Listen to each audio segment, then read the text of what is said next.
bonjour à tous. Je corrige aujourd'hui la deuxième partie, essentiellement l'exercice 1 du CRPE du groupement 1, 2021 bien sûr. Donc Rémi joue avec un dé truqué, toutes les faces n'ont pas la même probabilité pour aboutir. Ça veut dire qu'on n'est pas dans un cas d'équiprobabilité, donc il faut faire attention à ça. Donc par contre, on nous dit que pour obtenir la face 1, 2, 3, 4 ou 5, nous avons la même probabilité. Il sait également que la probabilité d'obtenir 6, c'est 1/2. Alors, Rémi lance le dé, son dé truqué. On nous pose la première question, donc quelle est la probabilité qu'il obtienne 3? Alors, là, j'ai fait un petit tableau. Donc ici, les faces 1, 2, 3, 4, 5, 6. En fait, ce tableau va me servir pour déterminer la loi de probabilité que je suis en train d'étudier. Donc ici, la probabilité de la face, et ici, donc, la face 1, 2, 3, 4, 5 ou 6. Alors, du coup, ce qu'on sait, on connaît la probabilité d'obtenir un 6, c'est 1/2. On ne connaît pas, on sait que la probabilité d'obtenir la face 1, la face 2, la face 3 et la face 4, et encore la face 5, sont égales, mais on ne la connaît pas. Donc, du coup, on va tout simplement l'indiquer x, c'est le même nombre. Donc, la probabilité d'obtenir 1 est égale à x, la probabilité d'obtenir la face 2 est égale à x, etc. Et puis, on sait que quand on est dans un cas de probabilité, la somme des probabilités est toujours égale à 1. On est dans ce qu'on appelle l'événement certain. Donc, obtenir un nombre entre 1 et 6, c'est-à-dire les faces entre 1 et 6, la probabilité d'obtenir ce nombre-là, cette face-là, c'est égal à 1. Ce qui revient à faire la somme des probabilités égale à 1. Eh bien, on va tout simplement sommer tout ça. Donc, du coup, on a x plus x plus x plus x plus x. Nous avons 5x ici. Donc, 5x plus 1/2 est égal à 1. Donc, nous, notre problème, c'est de trouver la probabilité qu'il obtienne 3. Donc, la probabilité d'obtenir 3, c'est égal à x, et on trouve x, le problème est résolu. Donc, on va résoudre une petite équation. Alors, il y a des fractions, donc il faut savoir manipuler les fractions. On va passer 1/2 de l'autre côté, ou bien ça revient à enlever 1/2 de chaque côté. Donc, on aura 5x égale 1 moins 1/2 égale à 1/2. Alors maintenant, il faudra diviser par le coefficient 5. Donc 5x divisé par 5, on va quand même l'écrire, ça sera égal à 1/2 divisé par 5. Et on sait que quand on divise par un nombre, on multiplie par son inverse. Donc ça, c'est la même chose que 1/2 fois 1/5. Donc, ce qui revient à dire que x égale x en simplifiant par 5 et 6, c'est ce qu'on a fait. On a tout fait pour ça. Donc, x égale à 1/2 fois 1/5 est égal à 1/10. Donc là, c'est une multiplication de deux fractions. Donc, on multiplie les numérateurs. 1 fois 1, c'est 1. Ensuite, les dénominateurs. 2 fois 5 égale 10. X égale 1/10, c'est-à-dire, si vous préférez, 0,1 en écriture décimale. Donc, la probabilité d'obtenir 3, donc la probabilité de réaliser l'événement obtenir 3 est égale à 1/10. Voilà, on a répondu à cette question. C'est important de savoir maîtriser l'écriture au niveau de la réponse, à l'écrit et aussi à l'oral. Donc, on est en train de parler de probabilité, la probabilité de réaliser cet événement-là. L'événement, il s'appelle obtenir 3. Donc, tous ces événements-là, donc de 1 à 5, les phases de 1 à 5, ont la même probabilité pour aboutir. Cette probabilité, c'est égal à 0,1. Donc, c'est comme si j'avais ici 0,1, 1/10 de partout. Alors, je vérifie mon calcul quand même. 0,1 fois 5, ça fait 0,5. 0,5, c'est 1/2. 1/2 plus 1, encore une fois, égale à 1. Il n'y a plus de souci. Alors, la deuxième question, quelle est la probabilité d'obtenir un nombre pair? Alors, l'événement qui nous intéresse, c'est d'obtenir un nombre pair. Donc, je vais l'écrire. Probabilité d'obtenir un nombre pair. Alors, maintenant, je regarde toutes les phases que j'ai. Alors, qu'est-ce que ça veut dire obtenir un nombre pair? C'est-à-dire, ça veut dire obtenir 2, 4 ou 6. On va l'écrire.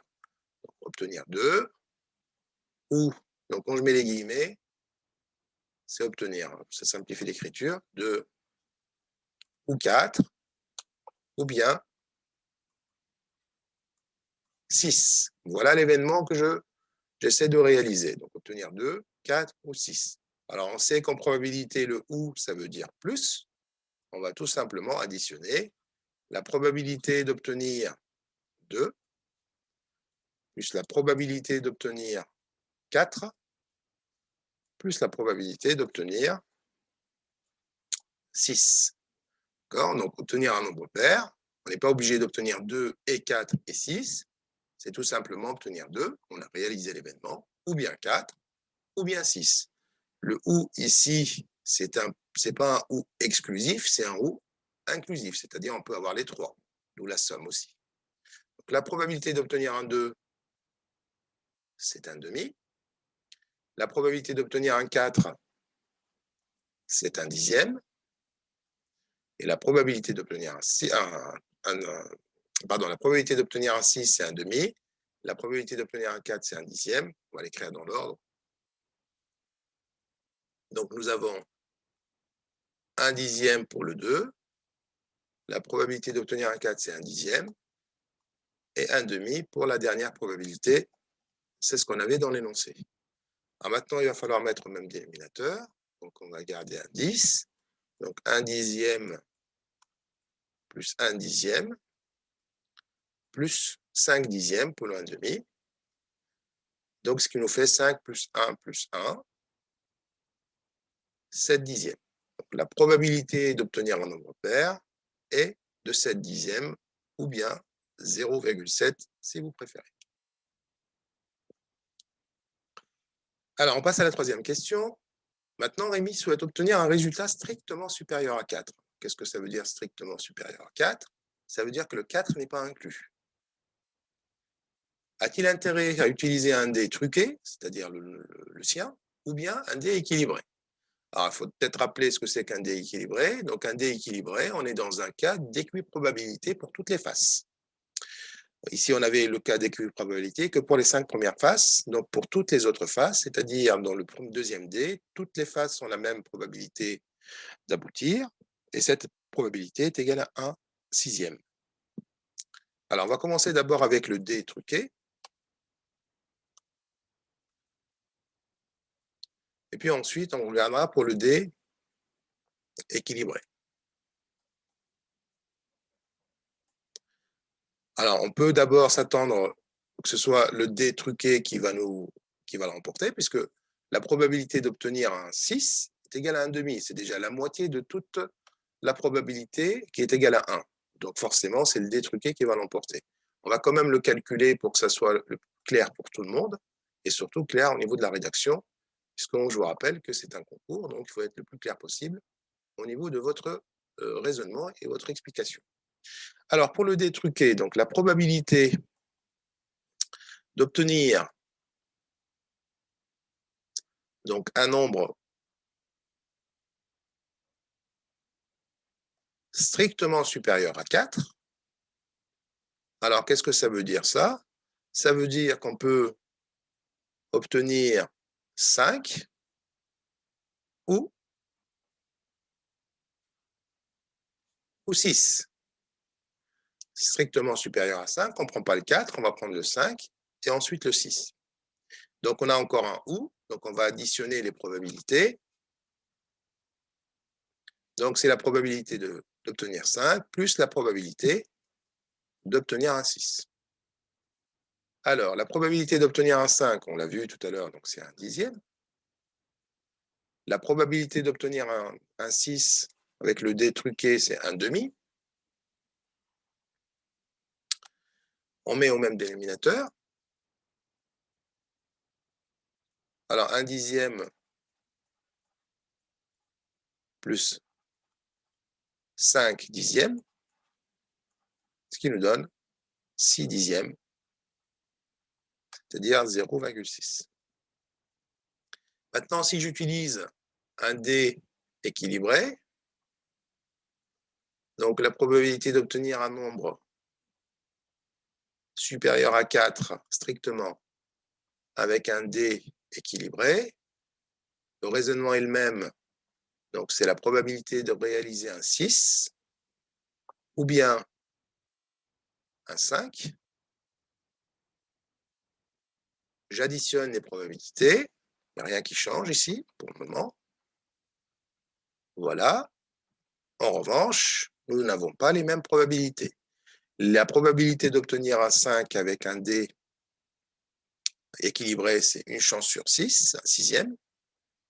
Et c'est pareil pour le 6, puisqu'on est dans un cas d'équiprobabilité. Donc 1 sixième plus 1 sixième, c'est 2 sixièmes. 2 sixièmes, c'est 1 tiers. Et 1 tiers, on sait que c'est environ 0,33, qui est inférieur, bien sûr, à 0,6.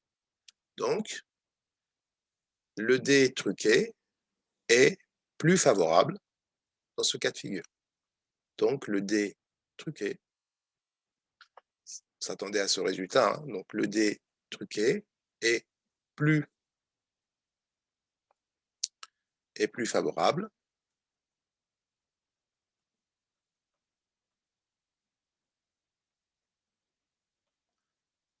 pour réaliser cet événement.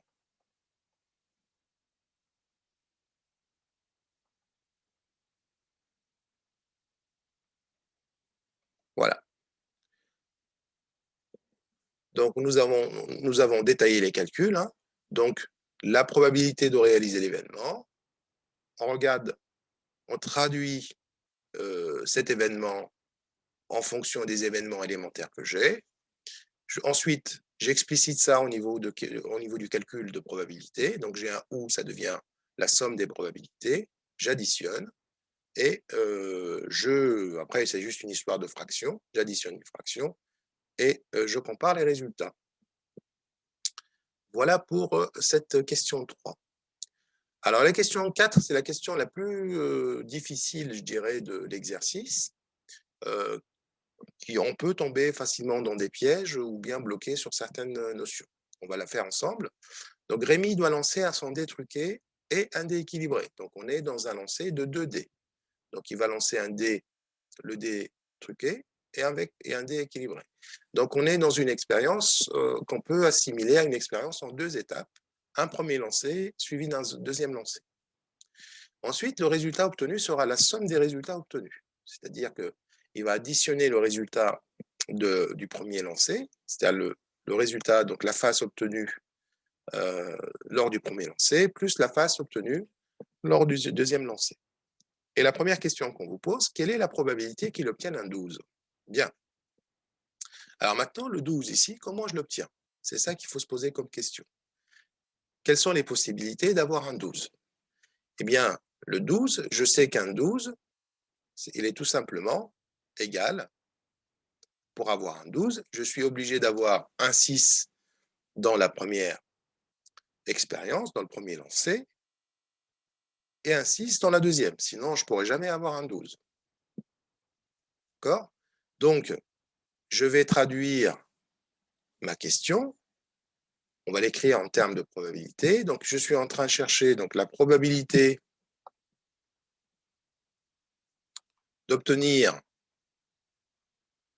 12 avec cette expérience. Ben, pour obtenir un 12, il faut avoir un 6 avec le premier dé et un 6 avec le deuxième dé. Donc, je mets 2 en indice. 1 pour l'indice du dé truqué, 2 pour l'indice du dé équilibré. Donc, ça, c'est le deuxième dé. Et ça, c'est le premier dé. Alors maintenant, j'ai un « et » ici. Quand on a un « et », en probabilité, on sait que c'est une multiplication. Donc, ça revient à faire la probabilité d'obtenir un 6 avec le premier dé, multiplié par la probabilité d'obtenir un 6 avec le deuxième dé. Obtenir un 6 avec le dé truqué, on a dit que c'était 1/2. La probabilité d'obtenir un 6 avec le dé équilibré, c'était une chance sur 6. Donc 1/2 fois une chance fois un sixième, on obtient un 12e. Donc nous avons une chance sur 12 d'avoir un 12 avec cette expérience. Alors ce résultat, on peut le retrouver autrement. On peut le retrouver avec l'arbre des probabilités. Alors l'arbre des probabilités, alors on ne va pas tout tracer parce que c'est un arbre à 6 branches à chaque fois. Donc c'est c'est compliqué pour tracer ça sur une copie, même si on s'applique. 1, 2, 3, 4, 5, 6. Alors ce qui va nous intéresser, c'est la sortie, c'est le chemin qui va nous donner un 6 au premier lancer et un 6 au deuxième lancer. Donc là, c'est 1, 2, 3. Je vais quand même les écrire. 2, 3, 4, 5, 6. Et au deuxième lancer, on va avoir 6 possibilités. Donc 6 possibilités à chaque fois. On va le faire en vert. Donc, vous avez 6 possibilités pour le dé équilibré. 1, 2, 3, 4, 5, 6. Et ce qui va nous intéresser, c'est le chemin. Un unique chemin, c'est celui-là. C'est celui qui nous permet d'avoir un 6 ici et un 6 ici. Et on sait que quand on emprunte un chemin, donc ce chemin-là, on multiplie les probabilités sur les branches. Donc ici, vous avez une probabilité de 1/2 sur cette branche-là, puisque c'est la probabilité de réaliser un 6. Et pour le deuxième dé équilibré, c'est un sixième. Donc on multiplie 1/2 fois un sixième et on retrouve le même résultat. Mais ça revient à ce raisonnement-là. Ici, ça revient à dire, je suis obligé de faire un 6 et un 6, puisque nous avons un et avec deux événements disjoints. Bon, là, c'est un peu plus compliqué ce que je dis. Donc, on va pouvoir multiplier les probabilités. La probabilité d'obtenir un 6, c'est 1/2 fois un sixième, ce qui nous donne un 12e. Donc, voilà pour la première question. Donc, la probabilité d'obtenir un 12 est égale à un 12e. Bien, pour la deuxième question, maintenant, on s'intéresse, quelle est la probabilité qu'il obtienne un 10? Alors, pour ce faire, je vous ai fait un petit tableau qui n'est pas nécessaire, mais ça nous permet quand même de voir mieux les choses. Donc ici, je vais le couper en deux. Ici, je vais marquer le dé numéro 1, c'est-à-dire le dé truqué. 1, 2, 3, 4, 5, 6. Nous avons 6 possibilités. Attention, ici, les probabilités ne sont pas égales. D'accord? Il faut faire attention à ça. Et pour le deuxième dé qui est équilibré, donc nous avons également 1, 2, donc là c'est D2, 3, 4, 5 et 6. Donc maintenant, on s'intéresse à la somme. Donc je vais faire la somme ici des deux résultats. Donc la somme, c'est 2, 3, 4, 5, 6, 7. Et on va se décaler à chaque fois de un nombre. Alors pourquoi je vous fais ça? Puisqu'il est plus simple de voir avec un tableau pareil toutes les façons d'obtenir un 10 si vous bloquez. D'accord? Donc on va le compléter. Donc ici, vous passez toujours, vous incrémentez de 1. Ça va vite. Hein. Donc 5, 6, 7, 8, 9, 10, 6, 7, 8, 9, 10, 11. Et puis 7, 8, 9, 10, 11 et 12. La probabilité d'obtenir un 12, c'est ce qu'on a traité tout à l'heure. On n'a qu'une seule possibilité. Il faut obtenir un 6 ici, avec le premier dé, et un 6 avec le deuxième. Maintenant, comment on peut composer, comment on peut arriver à 10? Comment réaliser l'événement 10? Eh bien, pour réaliser l'événement 10, alors avec 1 ici, vous n'avez aucun 10. Donc ici, vous avez un 10 ici, une possibilité, une deuxième possibilité et une troisième possibilité. Vous avez 3 possibilités pour réaliser un 10. C'est avec un 4 et un 6. Avec un 5 et un 5. Eh bien, c'est symétrique aussi, donc ça sera avec un 6 et un 4. Donc, le tableau me sert à voir comment je peux réaliser l'événement 10, comment obtenir 10. D'accord? Par contre, après, pour le calcul, on va le revoir, on va voir ensemble, c'est pas si simple que ça. Voilà, c'est à peu près ce qu'on a fait dans la question précédente. Donc, je vous conseille à chaque fois que vous avez 2 lancers, 2 dés, avec une somme, faites un tableau pour visualiser les résultats. Alors maintenant, on va procéder de la même manière. Quelle est la probabilité d'obtenir 10? Eh bien, pour obtenir 10, j'ai 3 possibilités ici. Donc 5 avec le D1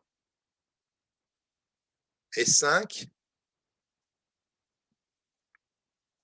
avec le dé numéro 2. D'accord? Donc ça, c'est la première possibilité. Ou, maintenant, je regarde le premier. 4 avec le dé numéro 1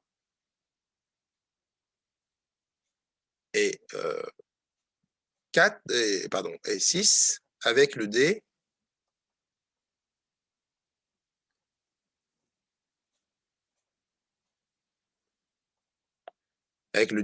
numéro 2. Donc 6 avec le dé, j'essaie de garder la même numérotation. Voilà la deuxième possibilité. Ou bien 6 avec le premier dé et 4 avec le deuxième dé. Voilà. Voilà toutes les possibilités. Donc, mon problème se résume à ça.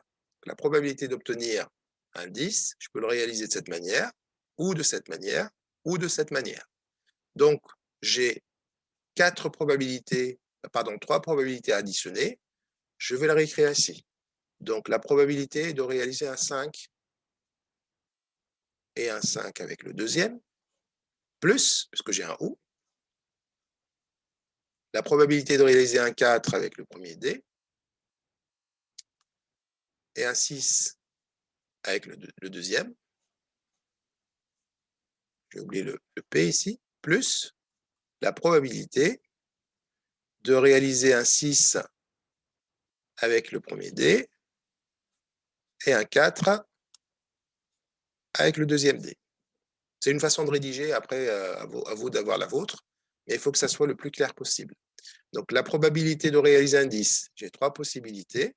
Donc, la probabilité de ces 3. Et un ou, donc j'additionne les probabilités. Maintenant, je regarde chaque événement. Cet événement-là, c'est réaliser 5 avec le premier dé, 5 avec le deuxième. Donc, j'ai un et, c'est une multiplication. La probabilité de réaliser un 5 avec le premier dé, on a dit que c'était un dixième. La probabilité de réaliser un 5 avec le deuxième, c'était un sixième, puisqu'il est équilibré.